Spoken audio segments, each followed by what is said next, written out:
بسم اللہ الرحمن الرحیم۔ السلام علیکم۔ روزانہ واقعات سننے کے لیے اس چینل کو سبسکرائب کریں۔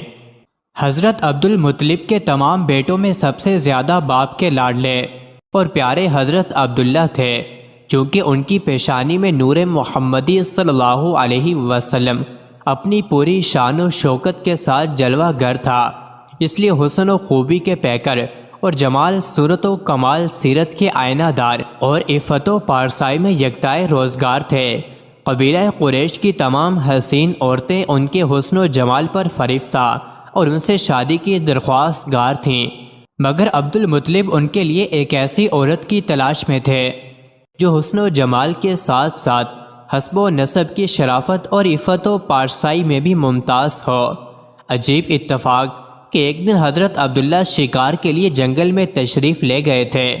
ملک شام کے یہودی چند علامتوں سے پہچان گئے تھے کہ نبی آخر الزماں کے والد ماجد یہی ہیں، چنانچہ ان یہودیوں نے حضرت عبداللہ کو قتل کرنے کی کوشش کی۔ اس مرتبہ بھی یہودیوں کی ایک بہت بڑی جماعت مسلح ہو کر اس نیت سے جنگل میں گئی کہ حضرت عبداللہ کو تنہائی میں دھوکے سے قتل کر دیا جائے، مگر اللہ تعالیٰ نے اس مرتبہ بھی اپنے فضل و کرم سے بچا لیا۔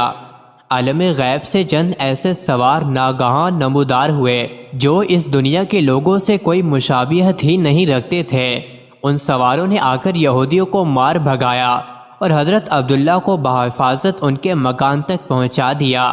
وہب بن مناف بھی اس دن جنگل میں تھے اور انہوں نے اپنی آنکھوں سے یہ سب کچھ دیکھا، اس لیے ان کو حضرت عبداللہ سے بے انتہا محبت و عقیدت پیدا ہو گئی اور گھر آ کر یہ عزم کر لیا کہ میں اپنی نور نظر حضرت آمنہ کی شادی حضرت عبداللہ ہی سے کروں گا۔ چنانچہ اپنی اس دلی تمنا کو اپنے چند دوستوں کے ذریعے انہوں نے عبد المطلب تک پہنچا دیا۔ اللہ کی شان کے عبد المطلب اپنے نور نظر حضرت عبداللہ کے لیے جیسی دلہن کی تلاش میں تھے، وہ ساری خوبیاں حضرت آمنہ بنت وہب میں موجود تھیں۔ عبد المطلب نے اس رشتے کو خوشی خوشی منظور کر لیا۔ چنانچہ 24 سال کی عمر میں حضرت عبداللہ کا حضرت بی بی آمنہ سے نکاح ہو گیا اور نور محمدی صلی اللہ علیہ وسلم حضرت عبداللہ سے منتقل ہو کر حضرت بی بی آمنہ کے شکم اطہر میں جلوہ گر ہو گیا، اور جب حمل شریف کو 2 مہینے پورے ہو گئے تو عبد المطلب نے حضرت عبداللہ کو کھجوریں لینے کے لیے مدینہ بھیجا یا تجارت کے لیے ملک شام روانہ کیا۔ وہاں سے واپس لوٹتے ہوئے مدینہ میں اپنے والد کے ننھیال بنو عدی بن نجار میں 1 ماہ بیمار رہ کر 25 برس کی عمر میں وفات پا گئے اور وہی دار نابغہ میں مدفون ہوئے۔ ایک روز حضرت عبد المطلب خانہ کعبہ میں حجر اسود کے پاس بیٹھے ہوئے تھے، ایسے میں ان کے پاس نجران کے عیسائی آ گئے۔ ان میں ایک پادری بھی تھا۔ اس پادری نے عبد المطلب سے کہا، ہماری کتابوں میں ایک ایسے نبی کی علامات ہیں جو اسماعیل علیہ السلام کی اولاد میں ہونا باقی ہے۔ یہ شہر اس کی جائے پیدائش ہوگا، اس کی یہ نشانیاں ہوں گی۔ ابھی یہ بات ہو رہی تھی کہ کوئی شخص آپ صلی اللہ علیہ وسلم کو لے کر وہاں آ پہنچا۔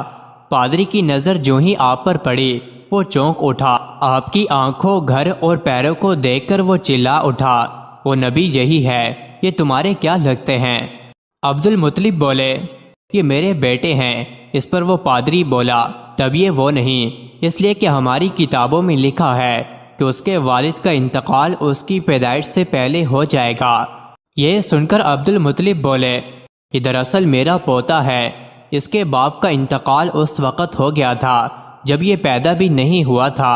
اس پر پادری بولا، ہاں یہ بات ہوئی نا، آپ اس کی پوری طرح حفاظت کریں۔ حضرت عبداللہ بن زبیر رضی اللہ عنہ اپنے والد سے نقل کرتے ہیں کہ قبیلہ لہب کا ایک آدمی فال نکالنے والا تھا۔ جب وہ مکہ آتا تو قریشی اپنے لڑکوں کو اس کے پاس لے جاتے، وہ ان کو دیکھ کر ان لڑکوں کے بارے میں انہیں فال دیتا تھا۔ حضرت زبیر رضی اللہ عنہ کہتے ہیں کہ ایک دفعہ ابو طالب کے ہمراہ باقی لڑکوں کے ساتھ حضور صلی اللہ علیہ وسلم بھی تشریف لائے، جبکہ آپ صلی اللہ علیہ وسلم ابھی لڑکے تھے۔ اس فال والے نے ایک نظر آپ کو دیکھا، پھر اپنے کام میں مصروف ہو گیا۔ جب فارغ ہوا تو کہنے لگا، اس لڑکے کو میرے پاس لاؤ۔ جب ابو طالب نے اس کے حرص کو دیکھا تو آپ صلی اللہ علیہ وسلم کو غائب کر دیا اور وہ فال والا پکارنے لگا، تم ہلاک ہو جاؤ، اس لڑکے کو میرے پاس لے آؤ جسے میں نے ابھی دیکھا تھا۔ اللہ کی قسم ضرور اس لڑکے کی عظیم شان ہوگی۔ اور ابو طالب آپ صلی اللہ علیہ وسلم کو لے کر چلے گئے۔ مزید ایسی ہی ویڈیوز کے لیے چینل کو ضرور سبسکرائب کریں۔